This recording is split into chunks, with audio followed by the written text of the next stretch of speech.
और जहां भगवान कल्कि का जन्म होगा भविष्य में, जो पुराणों में लिखा है, वो कल्कि धाम होगा। और उसी कल्कि धाम के पीठाधीश्वर जगतगुरु आचार्य प्रमोद कृष्णम जी इस वक्त हमारे साथ मौजूद हैं।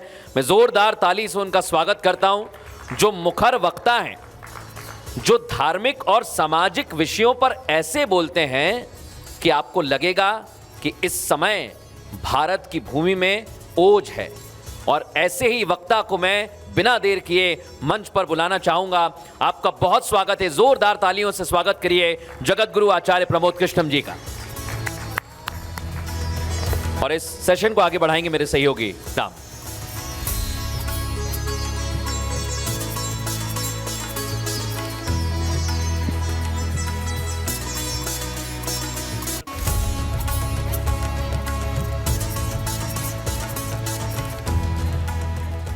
एक बार पुनः आप लोगों का धन्यवाद करते हुए, आप लगातार सत्र को सुन रहे हैं और नई नई ऊर्जा का संचार हो रहा है। और इस वक्त मेरे साथ आचार्य प्रमोद कृष्णम जी हैं।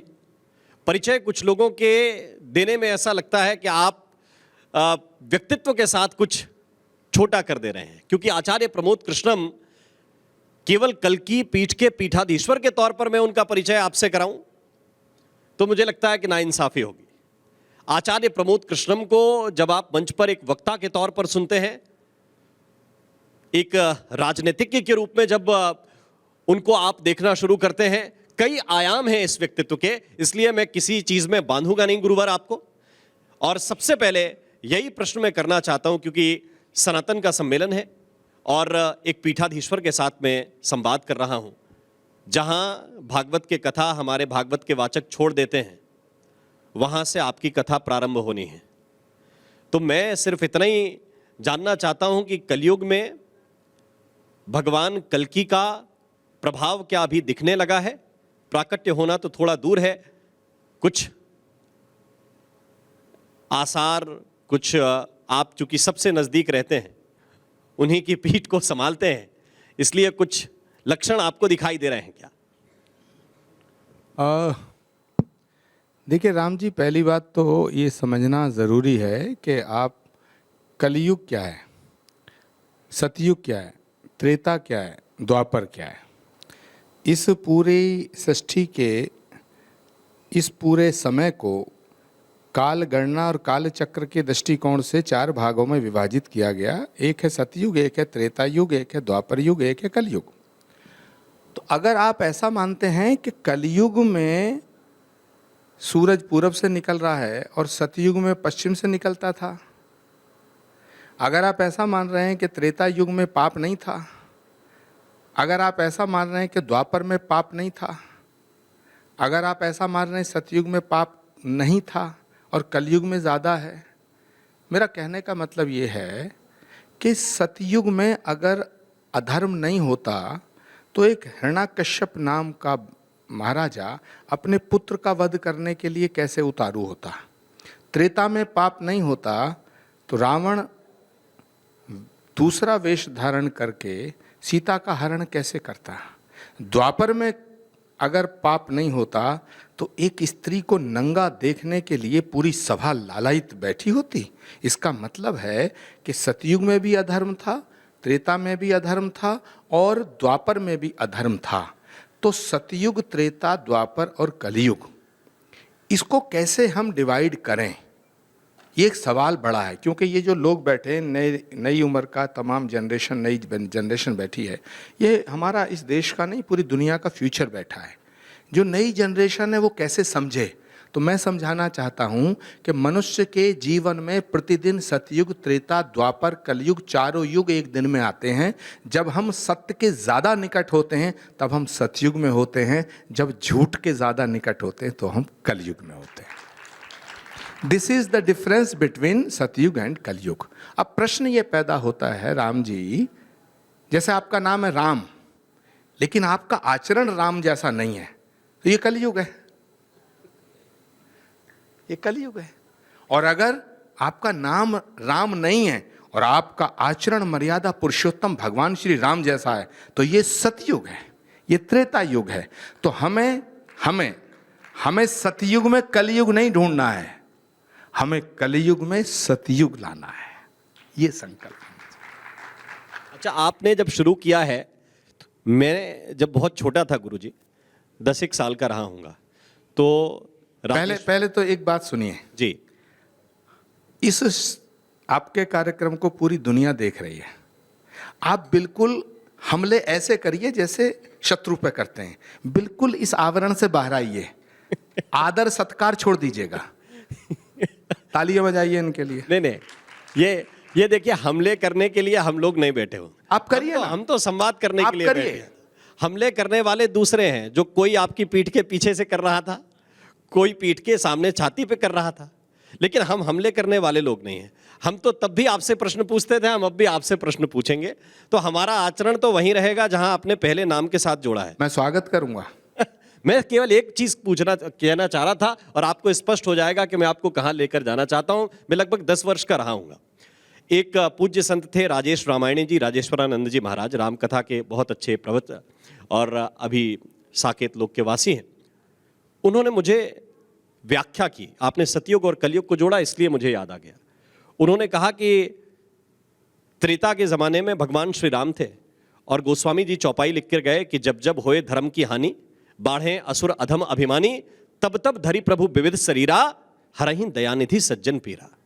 उन्होंने कहा कि त्रेता था तो जब जब होए धर्म की हानि, फिर द्वापर आया तो गीता में भगवान स्वयं कह गए हैं, यदा यदा ही धर्मस्य ग्लानिर्भवति भारत। जब जब धर्म के प्रति ग्लानि उत्पन्न होगी, हानि कोई चली जाए तो नुकसान है, लेकिन किसी चीज के प्रति ग्लानि उत्पन्न हो जाए तो और कठिन हो गया।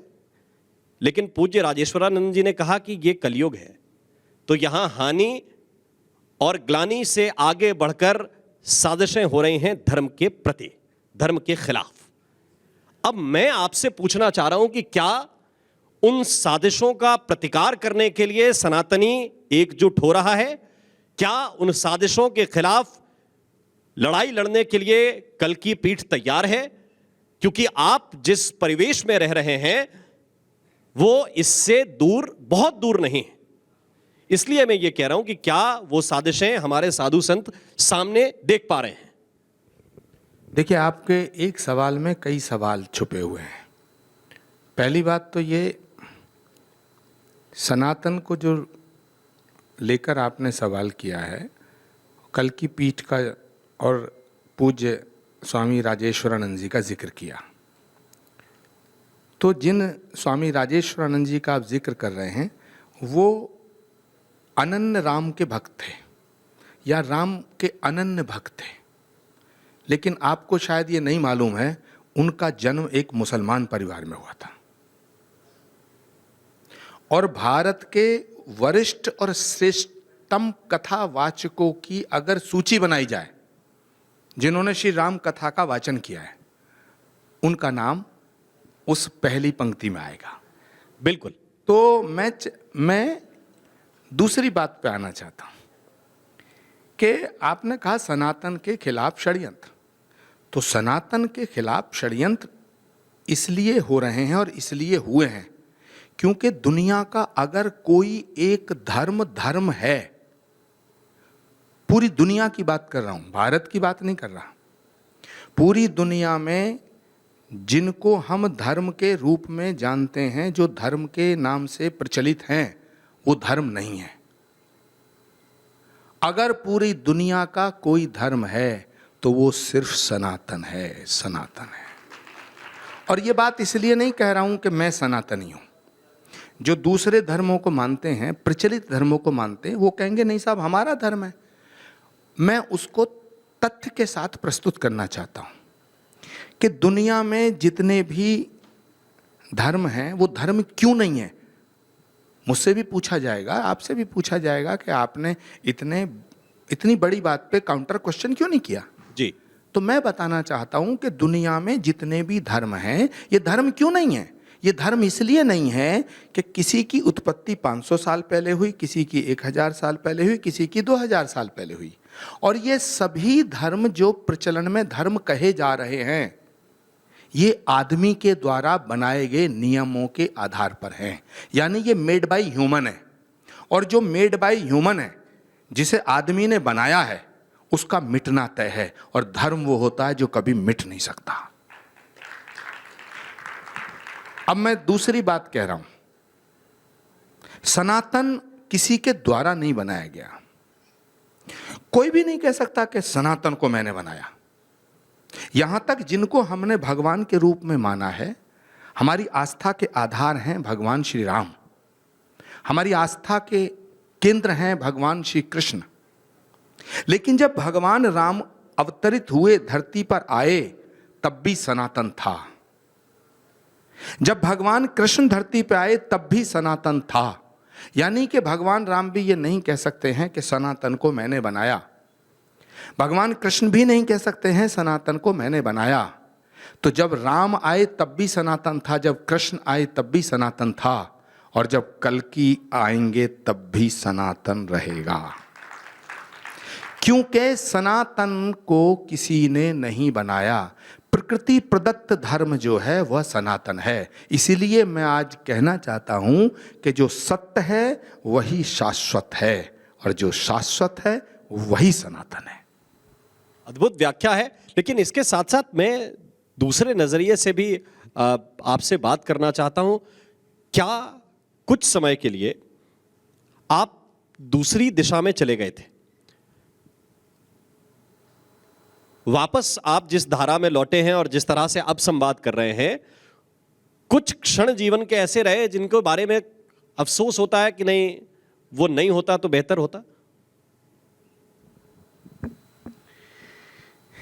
देखिए, द्वापर युग में जब महाभारत का समय था, तो भगवान कृष्ण ने कभी कभी दुर्योधन से भी बात की थी। तो संसार में सबसे बात होनी चाहिए, संवाद होना चाहिए। संवादहीनता जो है वो समस्याओं को जन्म देती है। और दुनिया की कोई भी समस्या आदि काल से लेके आज तक आपके पास 3 प्रकार का इतिहास मौजूद है: ancient history, medieval history, modern history. इन तीनों तरह के इतिहास में अगर आप पन्ने खंगालेंगे, अगर आप स्टडी करेंगे, तो सारी समस्याओं का समाधान जो है वो संवाद से हुआ है, और सारी समस्याओं की बुनियाद संवादहीनता है।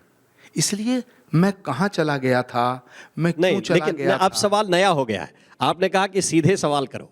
अब मेरा सवाल यह है कि जब ये कृष्णम, जिनको आप दुर्योधन बता रहे हैं, वो दुर्योधन है कि नहीं, ये बात अलग है। लेकिन जब ये कृष्णम दुर्योधन के सामने गए, मैंने तो नहीं, कौन दुर्योधन है? अरे आपने कहा, तो आप समझ रहे हैं। नहीं, मैंने तो कहा ही नहीं कुछ। मैं तो केवल पूज्य स्वामी जी बैठे, बताइए मैंने किसी का नाम लिया? बच्चों, मैंने किसी का नाम लिया? तो अगर मैंने नाम लिया हो तो ताली मत बजाना, और मैंने नाम नहीं लिया तो जरूर ताली बजनी चाहिए। लेकिन मेरा सवाल दुर्योधन के प्रति नहीं है, मेरा सवाल तो कृष्णम के प्रति। कृष्णम गए, तो कृष्णम जब गए, तो वो कृष्णम जब गए थे तो उन्होंने कहा था 3 शर्तें कि 2 राज्य अगर तो आधा दो, उसमें भी यदि बाधा हो तो दे दो केवल 5 गांव, रखो अपनी धरती तमाम। ये कृष्णम क्या मांगने गए थे? इन कृष्णम की क्या अभिलाषा थी जो पूरी ना हो सकी? सिर्फ एक अभिलाषा थी, सिर्फ एक ही भावना थी, सिर्फ एक ही कामना थी, सिर्फ एक ही विनती और एक ही प्रार्थना थी कि आप भाजपा से लड़ो, भारत से मत लड़ो।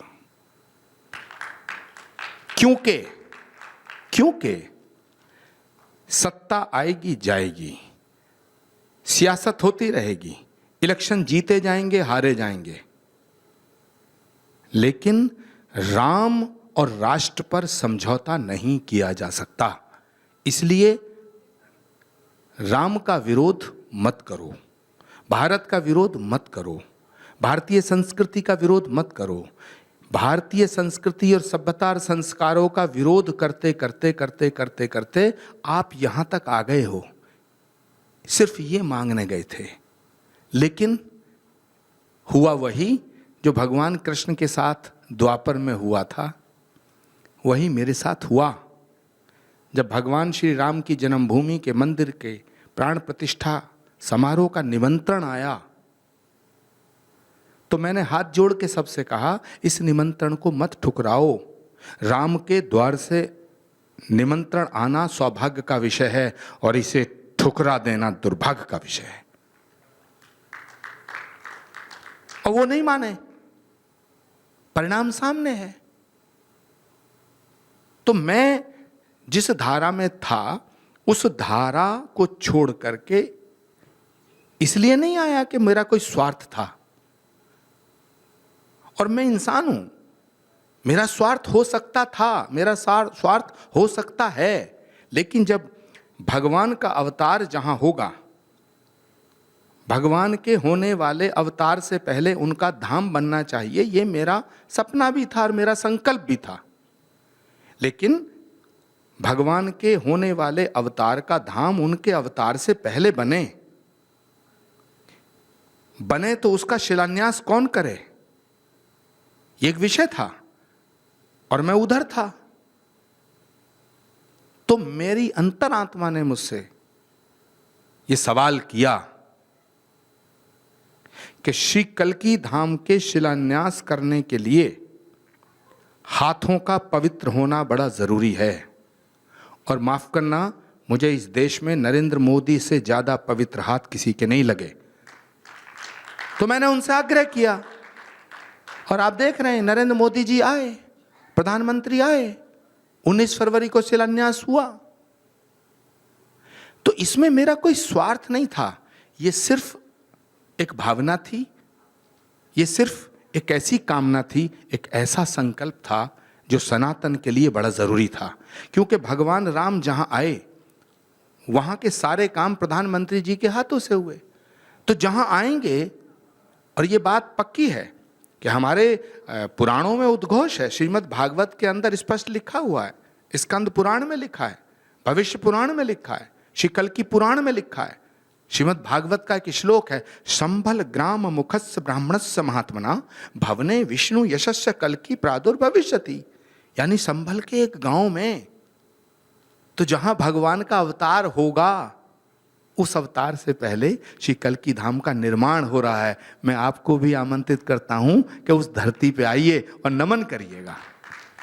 अच्छा, एक बात तो आपने बताई कि आपने बुलाया, विरोधियों पे संदेह भी होता है। जब प्रधानमंत्री जी के पास निमंत्रण गया तो उनके मन में कोई संशय नहीं हुआ कि प्रमोद जी बुला रहे हैं? उनकी किसी भी बात से मुझे ऐसा नहीं लगा कि उनके मन में संदेह है। और एक बात राम जी मैं बताऊं, प्रधानमंत्री जी को कोई कितनी गालियां दे, उनसे कोई कितनी नफरत करे, उनकी कोई आलोचना करे, उनकी कोई समीक्षा करे, और इसका प्रत्यक्ष उदाहरण मैं हूं। 700 से ज्यादा टेलीविजन डिबेट, स्टेटमेंट्स, ट्वीट्स और पब्लिक में भाषण हैं जो मैंने नरेंद्र मोदी जी के खिलाफ दिए। उसके बाद मैं एक बार जब उनसे मिला तो उन्होंने मुझे बाहें फैला करके स्वीकार किया। इसीलिए मैं कहता हूं, नरेंद्र मोदी जी की आलोचना करना बड़ा आसान है, उनको गाली देना बहुत आसान है, नरेंद्र मोदी बनना बहुत मुश्किल है। लेकिन अगर दूसरे तरफ की आलोचनाएं आप करते हैं, मैं आप खुलकर पूछता हूं कि गांधी परिवार की जब आलोचना आप करते हैं तो फिर यह गुंजाइश रह जाती है किसी के पास भी कि जो खुलकर आलोचना करे उनकी। 700 डिबेट्स तो बहुत बड़ी बात हो गई, या भाषण पब्लिक हो गए, क्या फिर यह गुंजाइश बनती है? क्योंकि हम तो देख रहे हैं कि उनके आसपास के जितने उनकी बढ़ाई करने वाले थे वही दूर चले गए। तो ये आलोचना के बाद वहां गुंजाइश बनती है कि फिर आप वापस चले जाएं? राम जी, पहली बात तो यह है कि गांधी परिवार की कोई बुराई हमने तो की नहीं। ये आपने नहीं की। मैं इसी सवाल को उल्टा करके सामान्य पूछ रहा हूं कि प्रधानमंत्री की हमने तो किसी भी परिवार की बुराई नहीं की जी, क्योंकि पाप कोई परिवार नहीं करता, पाप एक व्यक्ति करता है। कौरवों की तरफ भी विदुर थे, भीष्म पितामह भी थे, द्रोणाचार्य भी थे, कृपाचार्य भी थे, संजय भी थे, भीष्म पितामह भी थे। हां, जिस परिवार में दुर्योधन हो जाता है, दुशासन होता है, उनके पापों की सजा दूसरे लोगों को भी भोगनी पड़ती है। यह है सबसे बड़ा सवाल। लेकिन इसके साथ साथ मैं ये भी समझना चाहता हूं, आज के संभल के परिदृश्य में क्या बदलाव आप देख रहे हैं पिछले कुछ समय के अनुसार, खासतौर से पिछले 1-2 साल के बीच में जिस तरह की घटनाएं संभल और संभल के आसपास घटी हैं, चाहे पुलिस की मुस्तैदी हो, चौकियां नई बनाई जा रही हैं, कुछ घटनाएं घटी हैं, प्रशासन भी कार्रवाई कर रहा है, नए नए चीज़ और पुराने अभिलेख निकाले जा रहे हैं, पुरानी विरासतों को, कुओं को खोदा जा रहा है, निकाला जा रहा है, इसको किस तरह से आप देख रहे हैं उत्तर प्रदेश के संदर्भ में? देखिए राम जी, संभल में भगवान का अवतार होगा, और भगवान का जब अवतार होता है तो एक राज्य के लिए, एक जिले के लिए, एक देश के लिए नहीं होता, पूरे ब्रह्मांड के लिए होता है। श्री कल्कि अवतार होगा, इसका मतलब है कि भगवान कल्कि इस सृष्टि का अंतिम अवतार। कल्कि अवतार के बाद कोई अवतार नहीं होगा, तो सनातन का अंतिम अवतार जहां होगा, और वहां की ये दुर्दशा है। और ये दुर्दशा कैसे है? 1526 से 1529 के बीच में जब मंदिरों को तोड़ तोड़ के मस्जिदें बनाई गईं, तो बहुत बड़ी बात मैं कह रहा हूं, हुकूमत आपकी थी, बादशाह थे आप, तो मस्जिद बनाने के लिए जमीन की कमी नहीं थी क्योंकि आबादी कम थी, लेकिन मंदिर को तोड़ करके मस्जिद बनाई गई। इसका मतलब है कि तुम्हारा जो उद्देश्य था, तुम्हारा मकसद मस्जिद बनाना नहीं था, तुम्हारा मकसद मंदिरों को तोड़ के हिंदुओं की आस्था को रौंदना था। 1526 और 1529 के बीच में बहुत से मंदिर टूटे, लेकिन जो खास खास मंदिर टूटे, जरा सोचिएगा, ये नई जनरेशन सब गूगल पे सर्च करे और ये सर्च करे कि वो कौन कौन से मंदिर तोड़े गए। पहली बात मैंने कही कि मस्जिद बनाने के लिए जमीन कम नहीं थी, जमीन तो बहुत थी, कहीं भी मस्जिद बनाई जा सकती थी, मंदिर तोड़ने की जरूरत क्या पड़ी? और मंदिर कौन कौन से तोड़े? मंदिर तोड़ा सोमनाथ का, मंदिर तोड़ा अयोध्या का, मंदिर तोड़ा काशी, मंदिर तोड़ा मथुरा। क्यों तोड़ा? क्योंकि आप कहते हैं भगवान आए थे, अयोध्या में भगवान आया था, तोड़ दिया, मथुरा में भगवान आए, तोड़ दिया, और राम जी मंदिर तोड़ा संभल का, कि आप कहते हो यहां भगवान आएंगे, ये भी तोड़ दिया। विषय ये है कि इस सनातन को मिटाने के लिए, इस सनातन को अपमानित करने के लिए, इस सनातन को खंड खंड करने के लिए ये हजारों साल से हो रहा है। और संभल वो स्थान है जहां पर आज संभल की जो डेमोग्राफी है वो कितनी भयानक रूप ले चुकी है, आप अंदाजा नहीं लगा सकते हैं। श्री कल्कि धाम का निर्माण जहां हो रहा है, उस जिला संभल के अंदर बहुत भयानक स्थिति है, और लोग इंतजार कर रहे हैं कि कब 2027 आएगा और हम सरकार बदलेंगे और कल्कि धाम के निर्माण पे फिर पाबंदी लगा देंगे। ये ख्वाब है लोगों का।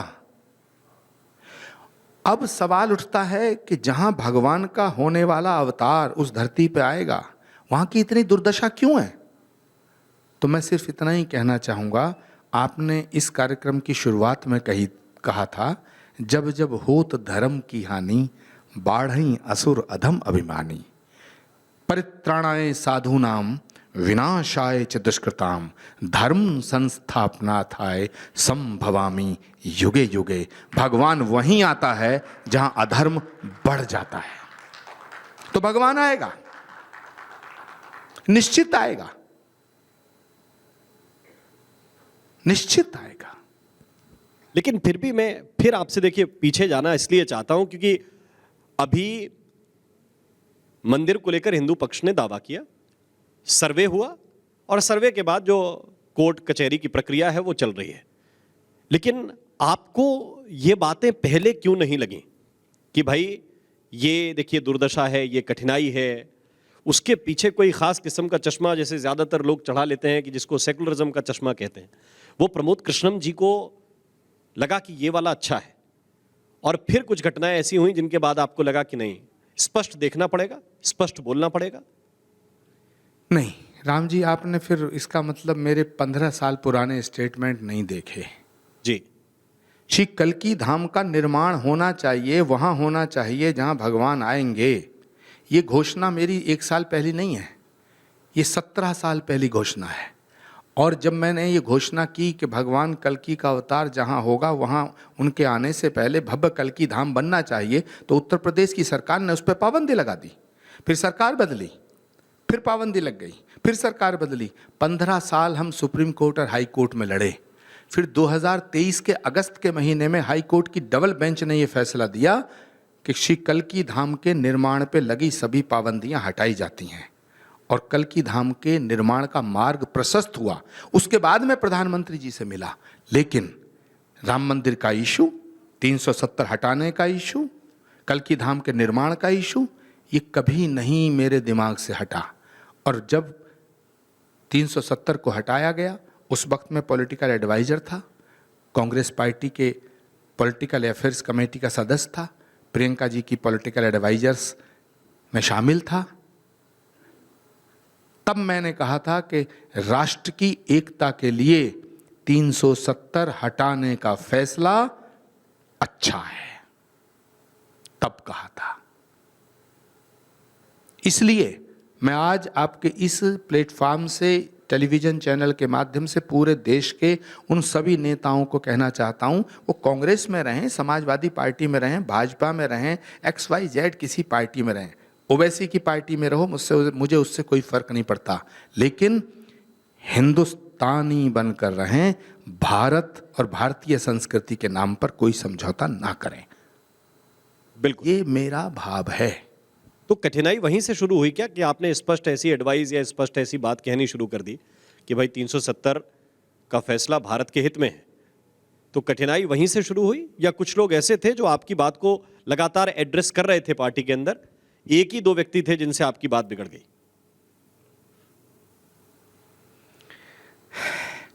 हर शाख पे उल्लू बैठा था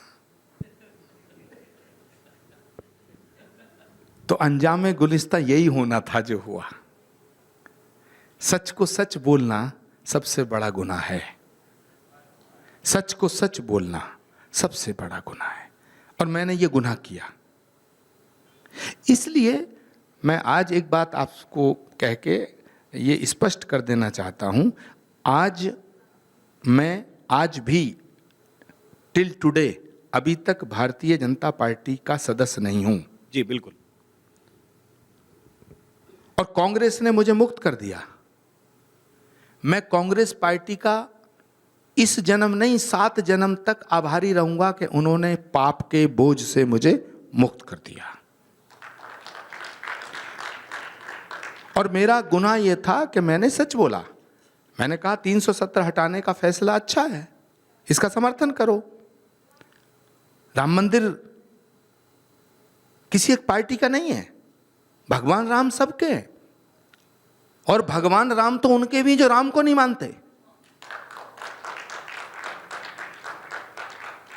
आपने कह दिया हम राम मंदिर के निमंत्रण को ठुकराएंगे। अरे अभागो, राम के द्वार से निमंत्रण तुम्हें आया, तुम्हारे तो पाप मुक्त हो जाते तुम, लेकिन होना नहीं था। होई है वही जो राम रचि राखा। हाँ, क्या करेंगे आप? अगर कोई आदमी किसी के पैर में कुल्हाड़ी लग जाए तो आप उसको कहोगे, लेकिन कोई कुल्हाड़ी में जाके अपने पांव मारे तो उसको क्या कहोगे? हाँ? अब ये जो देश का परिदृश्य है, इसे देख नहीं रहे आप? मोदी से, भाई प्राइम मिनिस्टर मोदी के फैसलों की आलोचना करो, प्रधानमंत्री मोदी का विरोध करो, संसद में करो, सड़क पे करो, घर में करो, बाहर करो, खूब करो, किसने रोका है? लेकिन मोदी से विरोध में अंधे हो जाओ, यह तो समझ में आता है। मोदी के विरोध में नंगे हो जाओ, यह क्या बात भाई? तो इसका कोई सिर पैर नहीं है, और मुझे नहीं लगता कि इस नफरत का कोई अंत होगा। इस नफरत का अंत तभी हो सकता है जब भगवान कल्की अवतार लेंगे। अच्छा, आखिर में फिर सनातन के विषय पे आता हूँ, राजनीति से थोड़ा सा हटके। अभी जैसा उत्तर प्रदेश में वातावरण चल रहा है पिछले कुछ दिनों से, माघ मेले से लेकर अब तक, संत ही आपस में झगड़े जा रहे हैं, एक दूसरे पर आरोप प्रत्यारोप लगा रहे हैं। इससे क्या मैसेज जा रहा है समाज में? दुर्भाग्यपूर्ण है, सनातन बट रहा है। जो ख्वाब महमूद गजनबी, महमूद गौरी, तैमूर लंग, चंगेज खां, बाबर से लेकर औरंगजेब ने देखा और मोहम्मद अली जिन्ना ने देखा कि हिंदुत्व बंटना चाहिए, सनातन बंटना चाहिए, और इसी बात को लेकर योगी आदित्यनाथ जी ने ये बात कही थी कि बटोगे तो कटोगे।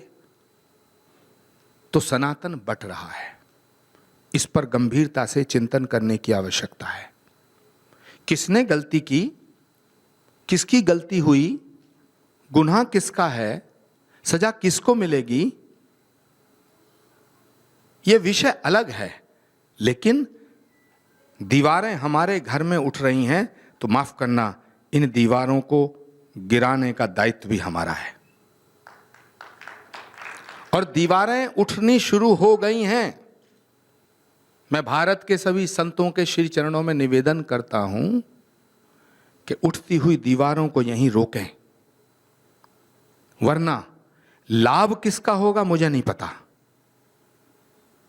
हानि सनातन की हो रही है, धर्म की हो रही है, हिंदुत्व की हो रही है। बस इससे ज्यादा मैं अभी कुछ नहीं कहना चाहता।